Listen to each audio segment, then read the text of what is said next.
سماعت کے لیے مقرر کر دیا گیا ہے۔ 9 رکنی بینچ اس کی سماعت کرے گا۔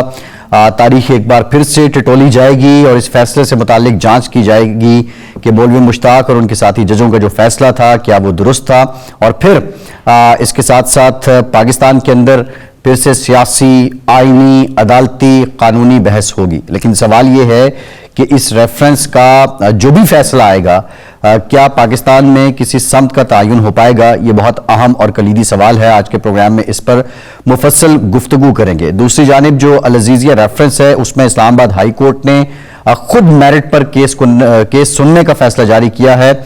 نیب کی جانب سے کہا گیا تھا کہ اس کو دوبارہ احتساب عدالت کے پاس بھیجا جائے، لیکن اسلام آباد ہائی کورٹ نے فیصلہ دیا کہ اب وہ میرٹ پر خود سنیں گے۔ 12 دسمبر تک سماعت ملتوی کی ہیں۔ کیا نواز شریف العزیزیہ ریفرنس میں بھی بری ہو پائیں گے یا سزا برقرار رہے گی؟ یہ بھی انتہائی اہم نکتہ ہے۔ دوسری جانب اس سماعت کے لیے مقرر ہوا ہے۔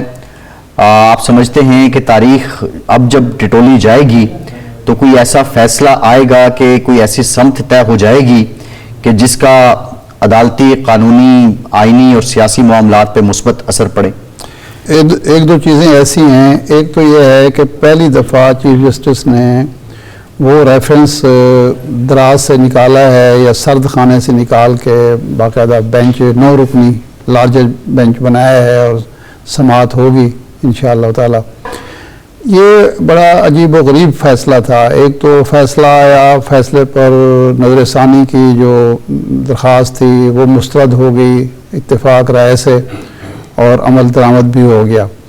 اس کے بعد جب محترمہ بینظیر بھٹو کی پہلی حکومت آئی 88 میں تو اس وقت یہ شور مچا کہ جی حکومت اس کیس کو دوبارہ اٹھائے گی۔ سری لنکا سے ایک ریٹائرڈ جج تھے جو بڑے فوجداری قوانین کے ماہر تھے، ان کو بلایا گیا۔ وہ کچھ عرصہ یہاں قیام پذیر رہے۔ حکومت پیپلز پارٹی کی تھی لیکن پھر کوئی نہ ریفرنس دائر ہوا اور نہ ہی کوئی پیش رفت ہوئی اس حوالے سے۔ 93 میں محترمہ بینظیر بھٹو دوبارہ اقتدار میں آئیں، پھر بھی اس حوالے سے کوئی کسی قسم کی پیش رفت نہیں کی۔ 2008 میں زرداری صاحب نے یہ پیش رفت کی صدر بننے کے بعد اور انہوں نے کورٹ سے رجوع بھی کیا۔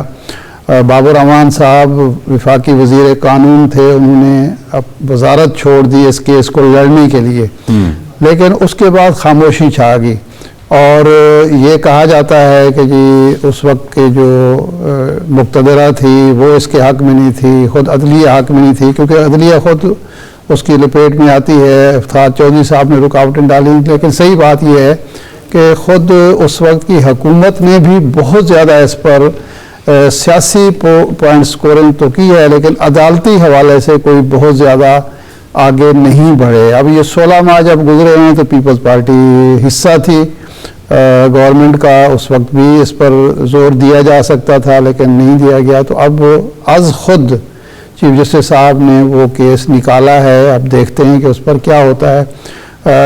اس فائدہ جو ہوگا وہ تو یہ ہوگا کہ اگر یہ سپریم کورٹ کا 9 رکنی لارجر بینچ یہ قرار دیتا ہے کہ وہ جو جسٹس مشتاق صاحب کا فیصلہ بھی غلط تھا، جو لاہور ہائی کورٹ کا فیصلہ تھا وہ بھی غلط تھا، اور جو اس پر اپیل ہوئی اس کا جو فیصلہ آیا 7 ججوں کا وہ بھی غلط تھا، اور نظر ثانی کی جو اپیلیں مسترد کی گئی وہ بھی غلط تھیں، تو ظاہر بات ہے کہ ایک بھٹو صاحب کو انصاف تو ملے گا، اور عدلیہ جو اس وقت کی عدلیہ تھی اس پر سوالات اٹھیں گے کہ ہماری عدلیہ جو پہلے ہی اس کی کوئی تاریخ اتنی زیادہ روشن نہیں ہے، وہ مزید تاریخ ہوگی کہ یہاں قتل کے فیصلے بھی کسی دباؤ پر، سیاسی مصلحت کی بنیاد پر ہوتے ہیں اور سپریم کورٹ کی سطح پر ہوتے ہیں۔ یہ صرف نچلی عدالتوں کا عالمیہ نہیں ہے یا کسی ہائی کورٹ کا مسئلہ نہیں ہے، سپریم کورٹ میں انٹرسٹنگ پہلو کہ دفعہ 109 جو کہ ایما پر قتل کیا گیا وہ بھی ایک پہلو ہے۔ جی ہاں، اس ابیٹر کے لیے عام طور پر یہ کہا جاتا ہے اس فیصلے کے بعد بھی کئی کیسز آئے، لیکن اس فیصلے میں جو ابیٹر قرار دیا گیا، ابیٹر کی بنیاد پر سزا دی گئی کہ ایک ابیٹر کو بھی ایک سزائے اتنی بڑی سزا جو ہے سخت ترین سزا دی جا سکتی ہے۔ اس کی وجہ جو لکھی گئی تھی فیصلے میں وہ یہ تھی کہ وزیر اعظم جو ہوتا ہے اس کو خود جا کے نہ گولی چلانی پڑتی ہے نہ اس کو چاقو چلانا پڑتا ہے، وہ اس کے پاس اختیار اتنا زیادہ ہوتا ہے کہ وہ ایک 302 کے ملزم کی طرح جو ہے وہ جرم کا ارتکاب کر سکتا ہے۔ یہ وجہ ایک بیان کی گئی تھی، اس بنیاد پر ان کو پر یہ ہوا تھا۔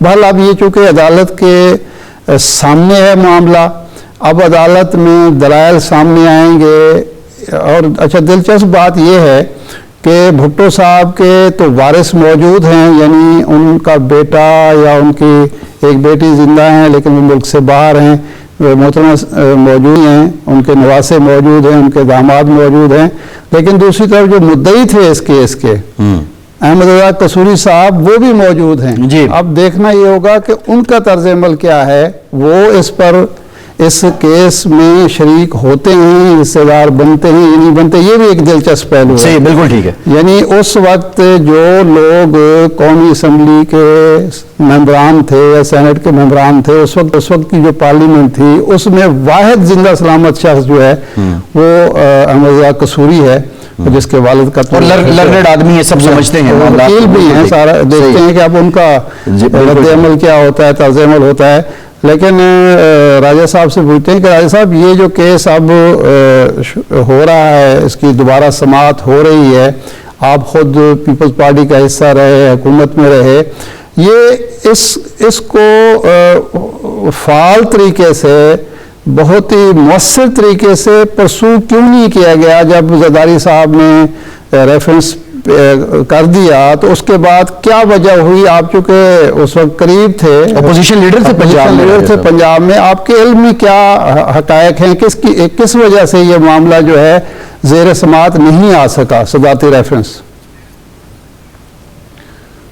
جی شکریہ ارشاد صاحب، عباسی صاحب، بہت مہربانی۔ اصل میں مسئلہ یہ ہے کہ آج اللہ کا شکر ادا کرنا چاہیے کہ ہمیں ایک ایسا چیف جسٹس مل گیا ہے، اور میں ان کی جرت کو سلام پیش کرتا ہوں کہ جن میں یہ جرت ہے کہ وہ دن کو دن کہنے کی ہمت رکھتے ہیں اور رات کو رات کہنے کی ہمت رکھتے ہیں۔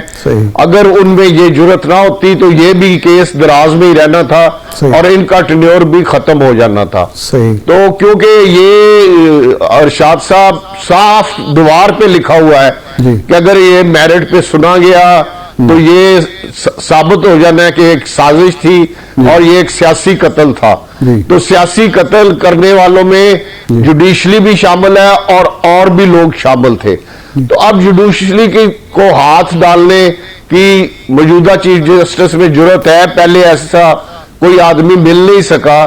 تو مجھے پوری امید ہے کہ انشاءاللہ ذوالفقار علی بھٹو، اگر چاہے وہ ہم میں نہیں، وہ اس دنیا میں نہیں، لیکن وہ خوش قسمت ہوں گے کہ وہ مرنے کے بعد بھی اس پاکستان میں تو زندہ لوگوں کو انصاف نہیں ملتا، لیکن ان کو مرنے کے بعد اگر انصاف ملے گا تو یہ ایک میں سمجھتا ہوں کہ جوڈیشلی کی بھی کامیابی ہوگی، ہمارے نظام پہ بھی جو باتیں ہیں یا جو داغ ہیں وہ دھلیں گے، اور یہ ثابت ہو جائے گا کہ اس وقت ایک سازش کے ذریعے ہمارے منتخب وزیر اعظم کو پھانسی کے تختے پہ لٹکایا گیا۔